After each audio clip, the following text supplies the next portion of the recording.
नमस्कार, स्वागत है आपका। मैं हूं आपके साथ ममता तिवारी। वक्त तो चला सुपरफास्ट खबरों का। प्रधानमंत्री नरेंद्र मोदी ने गुजरात को एक और तोहफा दिया है। पीएम ने आज सूरत को सौराष्ट्र से जल मार्ग से जोड़ने वाली Hazira Goga ro pax ferry service का उद्घाटन किया। इस सेवा से शुरू होने से गोगा और हजीरा के बीच सड़क मार्ग की जो दूरी है 375 किलोमीटर की है, वो समंदर के रास्ते घटकर सिर्फ 90 किलोमीटर की रह जाएगी। पीएम मोदी ने लोगों को संबोधित करते हुए कहा कि इस प्रोजेक्ट के शुरू होने से सौराष्ट्र और दक्षिण गुजरात दोनों ही क्षेत्रों के लोगों का बरसों का सपना पूरा हुआ, बरसों का इंतजार समाप्त हुआ। प्रधानमंत्री ने अपने संबोधन में कहा कि गुजरात में इस योजना को पूरा करने में बहुत लोगों का समय लगा है और उन तमाम इंजीनियर्स का, श्रमिकों का आभार व्यक्त करता हूं जो हिम्मत के साथ डटे रहे। मध्य प्रदेश के इंदौर में आज सुबह जिला प्रशासन ने नामदेव दास त्यागी कंप्यूटर बाबा की ओर से किया गया अतिक्रमण हटा दिया है। साथ ही कंप्यूटर बाबा सहित कुल 7 लोगों को गिरफ्तार कर जेल भेज दिया। कंप्यूटर बाबा पर हुई कार्रवाई को कांग्रेस के वरिष्ठ नेता दिग्विजय सिंह ने बदले की भावना के तहत की गई कार्रवाई करार दिया। उन्होंने कहा कि मैं इसकी निंदा करता हूं। पूर्व मंत्री और कांग्रेस नेता जीतू पटवारी ने कहा कि खुद शिवराज सिंह चौहान ने उन्हें राज्य मंत्री बनाया था। उस समय वो बीजेपी के लिए संत थे, लेकिन अब शैतान दिखने लगे। AIIMS director doctor Randeep Guleria का कहना है कि अगर कोरोना वैक्सीन तैयार भी हो जाती है तो आम लोगों तक वैक्सीन 2022 के बाद ही पहुंच पाएगी। राजस्थान में मेयर चुनाव को लेकर बीजेपी में अब खुलकर बगावत सामने आ रही है। ग्रेटर नगर निगम में सौम्या गुर्जर को मेयर के प्रत्याशी बनाए जाने से जयपुर शहर के विधायक नाराज हैं। बीजेपी के वरिष्ठ विधायक नरपत सिंह राजवी ने संगठन के नेताओं के खिलाफ मोर्चा खोल दिया। उन्होंने कहा कि बिना विधायकों की राय लिए बाहर के लोगों को मेयर का प्रत्याशी बना दिया गया। झारखंड के रिम्स अस्पताल के केली बंगला में भर्ती राजद अध्यक्ष लालू प्रसाद यादव की तबियत एक बार फिर बिगड़ गई है। उनका शुगर लेवल बढ़ गया है। बिहार के दरभंगा से दिल्ली, मुंबई और बेंगलुरु के लिए आज से हवाई सेवा शुरू हो गई है। स्पाइस जेट ने यहां से 3 नई उड़ानें शुरू की। उत्तरी कश्मीर में कुपवाड़ा जिले के केरन सेक्टर में एलओसी के पास आतंकियों के खिलाफ चल रहे ऑपरेशन में सुरक्षा बलों के 3 जवान शहीद हो गए। शिमला जिले में बलोग घाटी के पास एक गाड़ी दुर्घटनाग्रस्त होकर सड़क से करीब 600 मीटर नीचे खाई में जा गिरी। हादसे में युवक की मौत हो गई है और एक गंभीर रूप से घायल है। अमेरिका के राष्ट्रपति चुनाव में जो बाइडेन ने निवर्तमान राष्ट्रपति डोनाल्ड ट्रंप को हरा दिया है। अमेरिका के राष्ट्रपति वो चुने जा चुके हैं। बाइडेन को 273 इलेक्टोरल वोट मिले हैं। जीत के बाद जो बाइडेन ने 1 करोड़ से अधिक अप्रवासियों को अमेरिकी नागरिकता देने का ऐलान किया है। बाइडेन जिन 1.1 करोड़ अप्रवासी लोगों को नागरिकता देंगे उसमें 5 लाख भारतीय शामिल हैं। अमेरिका चुनाव में जीत के बाद राष्ट्रपति रामनाथ कोविंद और प्रधानमंत्री नरेंद्र मोदी ने जो बाइडेन और भारतीय मूल की कमला हैरिस को बधाई दी है।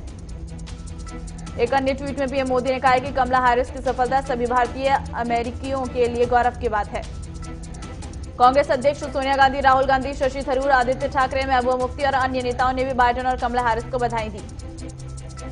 कमला हैरिस की जीत के बाद तमिलनाडु के उनके पैतृक गांव में स्थानीय लोगों की ओर से जश्न मनाया गया। इस दौरान लोगों ने आतिशबाजी कर खुशी जाहिर की। अमेरिका की सड़कों पर बाइडेन की जीत का जश्न चल रहा है। इस दौरान लोग अलग अलग शहरों में बाजे और नगाड़ों के बीच खुशी मनाते नजर आ रहे। कांग्रेस अध्यक्ष सोनिया गांधी ने कांग्रेस महासचिव रणदीप सुरजेवाला और अवनीश पांडे को अहम जिम्मेदारी सौंपी गई है। दोनों नेताओं को बिहार का पर्यवेक्षक नियुक्त किया गया है। भाजपा के वरिष्ठ नेता लालकृष्ण आडवाणी 93 साल के हो गए हैं। उनका जन्म 8 नवंबर को कराची के एक सिंधी परिवार में हुआ था। पीएम मोदी आज सुबह गृह मंत्री अमित शाह और बीजेपी अध्यक्ष जेपी नड्डा के साथ लालकृष्ण आडवाणी को जन्मदिन की शुभकामनाएं देने उनके निवास पहुंचे। इस दौरान उन्होंने आडवाणी को फूलों का गुलदस्ता भेंट किया। दीपावली से पहले 9 नवंबर यानी कल पीएम मोदी अपने संसदीय क्षेत्र वाराणसी को 33 परियोजनाओं की सौगात देने जा रहे हैं। पीएम मोदी वर्चुअल कार्यक्रम के जरिए स्मार्ट काशी की नींव रखेंगे। इस दौरान पीएम मोदी शहर के सभी वार्डों के पुनर्विकास की योजना का शिलान्यास करेंगे। शहर में 128 करोड़ की लागत से 3000 एडवांस सर्विलांस कैमरे लगाने की योजना का भी शिलान्यास पीएम मोदी के हाथों होगा। उत्तर प्रदेश, गुजरात और मध्य प्रदेश में हुए उपचुनाव में एग्जिट पोल के परिणामों के मुताबिक यूपी के चुनावी सेमीफाइनल में बीजेपी बाजी मारती नजर आ रही है। एग्जिट पोल के आंकड़ों के मुताबिक यूपी की 7 विधानसभा सीटों में से बीजेपी को 5 से 6 सीटों पर जीत हासिल हो सकती है। वहीं दूसरी ओर समाजवादी पार्टी में से 1 से 2 विधानसभा सीट पर जीत हासिल कर सकती है। एग्जिट पोल के मुताबिक गुजरात की 8 सीटों पर हुए उपचुनाव में बीजेपी को 6 से 7 सीटें हासिल हो सकती हैं। वहीं कांग्रेस को 0-1 सीट हासिल हो सकती है। मध्य प्रदेश में भारतीय जनता पार्टी को 16 से 18 सीटें मिलने का अनुमान जताया गया, तो वहीं कांग्रेस को 10 से 12 सीटें मिलने का अनुमान है। पूर्व मुख्यमंत्री कमलनाथ ने एग्जिट पोल के अनुसार अनुमान पर बयान जारी करते हुए कहा कि मुझे मध्य प्रदेश की जनता पर पूरा भरोसा है। 10 नवंबर को प्रदेश में कांग्रेस का परचम हर हाल में लहराएगा। इसके अलावा मध्य प्रदेश कांग्रेस ने भी ट्वीट कर लिखा है कि एग्जिट पोल बीजेपी को तिनके का सहारा है। कांग्रेस अभी 28 सीट जीतकर सरकार बना रही है। योगी सरकार ने पॉलिटेक्निक के छात्रों की भाषा पर पकड़ मजबूत कराने के लिए 10 जिलों के पॉलिटेक्निक कॉलेज में लैंग्वेज लैब खोलने के लिए 175 लाख रुपए की मंजूरी दी है। लैब का सर्वाधिक लाभ विद्यार्थियों को नौकरी में मिलेगा। लैब में छात्र भाषा पर अपनी पकड़ आसानी से मजबूत बना सकेंगे। जम्मू कश्मीर के कई राजनीतिक दलों के गुपकार गठबंधन के नेताओं के ऐलान किया है और गठबंधन एकजुट होकर जिला विकास परिषद में के चुनाव में उतरेगा। जम्मू कश्मीर में डीडीसी के अलावा सरपंच और पंच के रिक्त पदों पर चुनाव 1 दिसंबर से 24 दिसंबर तक 8 चरणों में होगा। मध्य प्रदेश के निवाड़ी में बीते 4 नवंबर को 200 फीट गहरे बोरवेल में गिरे 5 साल के मासूम को मैराथन रेस्क्यू ऑपरेशन के बाद भी बचाया नहीं जा सका। आज सुबह मासूम का शव बोरवेल से निकला। मासूम को बचाने के लिए स्थानीय प्रशासन से लेकर सेना और एनडीआरएफ ने 90 घंटे तक मैराथन रेस्क्यू ऑपरेशन किया, लेकिन नियति को कुछ और ही मंजूर था। ईडी की एक टीम ने पंजाब के 26 कांग्रेसी विधायकों को रडार पर लिया है। जानकारी के मुताबिक इन विधायकों को ईडी जल्द ही अवैध खनन के मामले में नोटिस जारी कर जांच में शामिल करेगी। ड्रग्स एंगल में छापेमारी लगातार जारी है। एनसीबी की जांच एजेंसी ने मुंबई में बड़ी कार्रवाई करते हुए बॉलीवुड के बड़े निर्देशकों और प्रोड्यूसरों के घर पर छापा मारा है। यूपी सरकार ने निजी मेडिकल और डेंटल कॉलेज की फीस तय कर दी है। पिछले सत्र की तुलना में फीस में 10 से 20% की वृद्धि हुई है। यूपी सरकार यूपी बोर्ड परीक्षा से पहले फरवरी 2022 में पंचायत चुनाव कराने की तैयारी में है। गौतम बुद्ध नगर, गोंडा, संभल, मुरादाबाद जिले में ग्राम पंचायतों के परिसीमन की प्रक्रिया कल से प्रारंभ हो जाएगी। चीन के साथ चल रहे विवाद को देखते हुए इस साल शीतकाल में पहली बार चीन सीमा पर समुद्र तल से 10,000 से 16,500 फुट तक की ऊंचाई पर आईटीबीपी के जवान मुस्तैद रहेंगे। ये जवान यहां से चीन की हर गतिविधि पर पैनी नजर बनाए रखेंगे। जवानों के लिए इन चौकियों पर हेलीकॉप्टर से गर्म कपड़े और रसद सामग्री पहुंचाई जा रही है।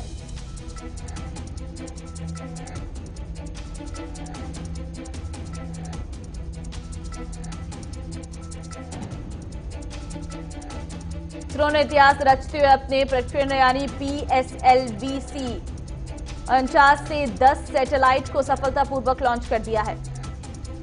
राजधानी दिल्ली का एयर क्वालिटी इंडेक्स बढ़कर 440 तक पहुंच गया है, जबकि ग्रेटर नोएडा, गाजियाबाद, फरीदाबाद, गुरुग्राम में भी वायु गुणवत्ता गंभीर श्रेणी में दर्ज की गई है।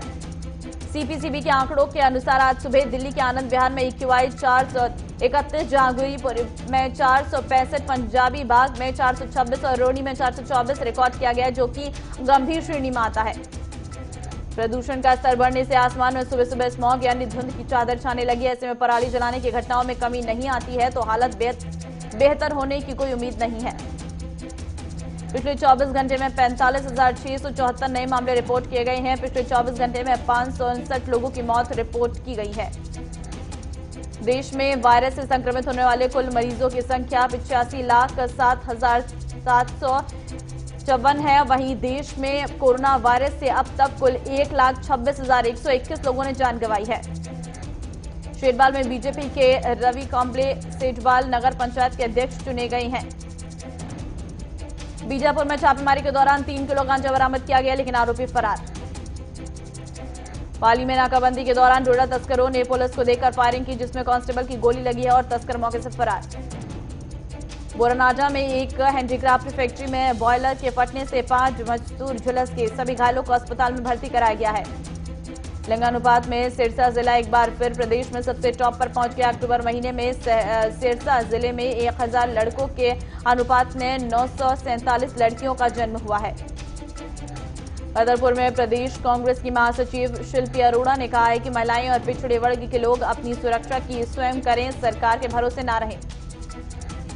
छतरपुर पुलिस ने 3 आरोपियों को अवैध हथियार के साथ गिरफ्तार किया है। आरोपियों के पास से देसी कट्टा आदि बरामद किए गए हैं। नरसिंहगढ़ में बाजार में बड़ी भीड़-भाड़ और यातायात को नियंत्रित करने के लिए त्योहारों के समय दुकानों को मेला ग्राउंड में लगने का प्रशासन ने निर्णय लिया है। सिंगरौली में बीजेपी विधायक सुभाष वर्मा 50 सालों से जमीन में कब्जा कर रहने वाले गरीबों को लेकर कलेक्टर के पास पहुंचे और सभी को जमीन का पट्टा वितरण करवाने का भरोसा दिया। डिंडोरी में झोला छाप डॉक्टर ने पुलिस और पत्रकार पर बलात्कार का झूठा आरोप लगाया। झूठी शिकायत कार्रवाई करने के बाद महिला डॉक्टर दबाव बना रही थी। देहरादून की धड़कन कहने वाले घंटाघर के सौंदर्यीकरण का काम चल रहा है, जिसको लेकर कई इंजीनियर लगे हुए हैं। उत्तराखंड कांग्रेस प्रदेश अध्यक्ष प्रीतम सिंह ने स्कूल खोलने के फैसले को लेकर सरकार को आड़े हाथों लिया है। कहा कि सरकार सत्ता के नशे में इतना डूब चुकी है कि उसे जनता की परवाह नहीं। मनावर में आईसीआईसीआई बैंक में 3 बदमाशों ने कर्मचारियों को बंधक बनाकर लूट की वारदात को अंजाम दिया। पुलिस मामले की जांच कर रही। लखनऊ में पत्नी ने प्रेमी के साथ मिलकर पति की हत्या कर दी है। पति को पत्नी के अवैध संबंध के बारे में पता चल गया था। आगामी दिवाली को देखते हुए 108 की 4 से अधिक गाड़ियां भीड़भाड़ वाली जगह पर मुस्तैद रहेंगी, जो कि किसी भी अनहोनी में काम आएंगी। अयोध्या में 13 नवंबर को दीपोत्सव में 2 विशेष झांकियां होंगी। ये झांकियां साकेत डिग्री कॉलेज से बनाई जाएंगी।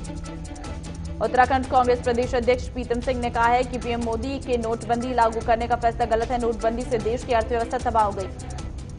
श्री मुक्तसर साहिब में कांग्रेस की रैली में खालिस्तान बनने की बात कही गई है। कहा कि अगर केंद्र सरकार इन कानूनों को रद्द नहीं करेगी तो पंजाब में खालिस्तान बन जाएगा। कोरोना के चलते इस बार झज्जर से मुंबई जाने वाले दीपों की मांग नहीं है। 30 गाड़ियों के ऑर्डर अब 1 दर्जन पर आकर सिमट गए।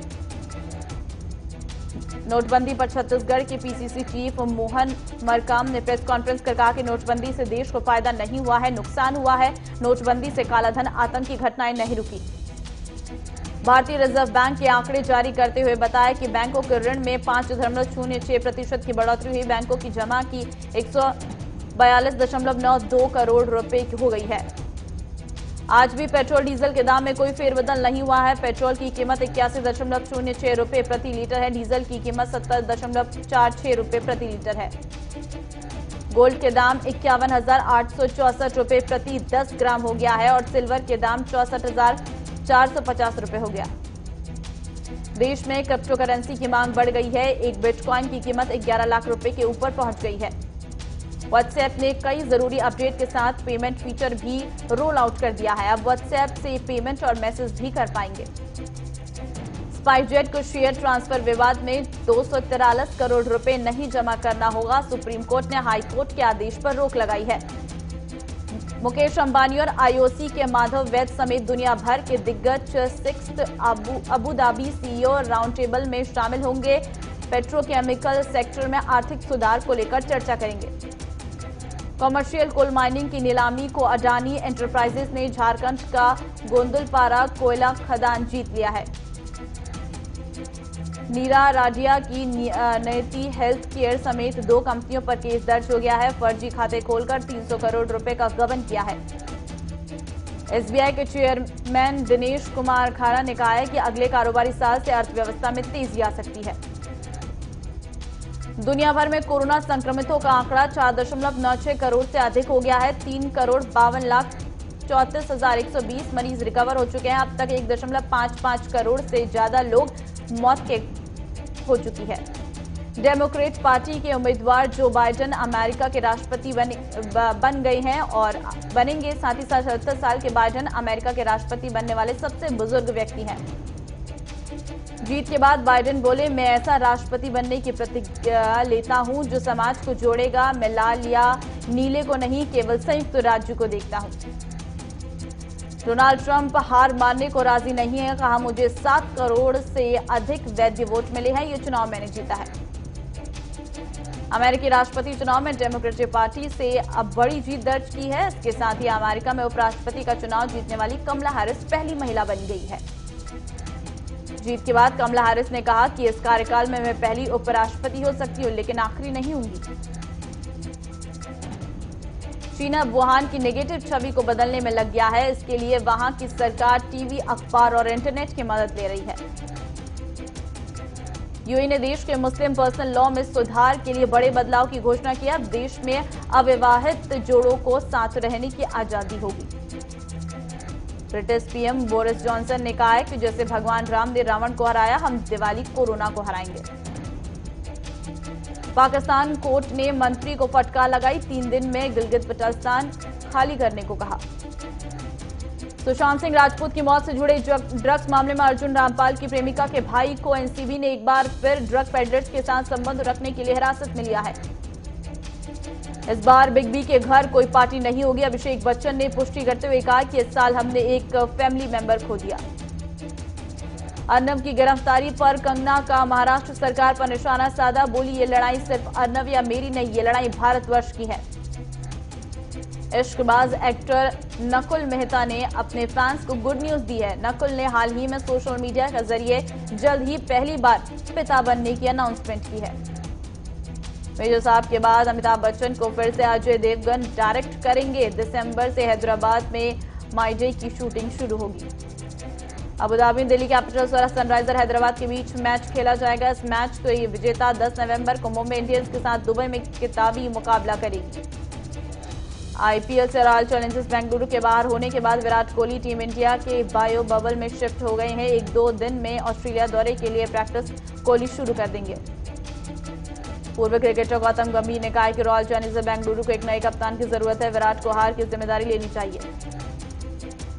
सचिन तेंदुलकर ने आईपीएल में चेंज करने वाली टीमों को जीत का राज बताते हुए कहा कि ड्यू फैक्टर की वजह से बॉल को ग्रिप करने में दिक्कत होगी और बैट्समैन को फायदा होगा। वुमेन्स टी20 चैलेंज में महिलाओं के आईपीएल के तीसरे सीजन के मैच में हरमनप्रीत कौर और मंधाना की टीम के बीच खिताबी मुकाबला होगा। खबरों के बीच वक्त एक छोटे से ब्रेक का, फौरन लौटेंगे।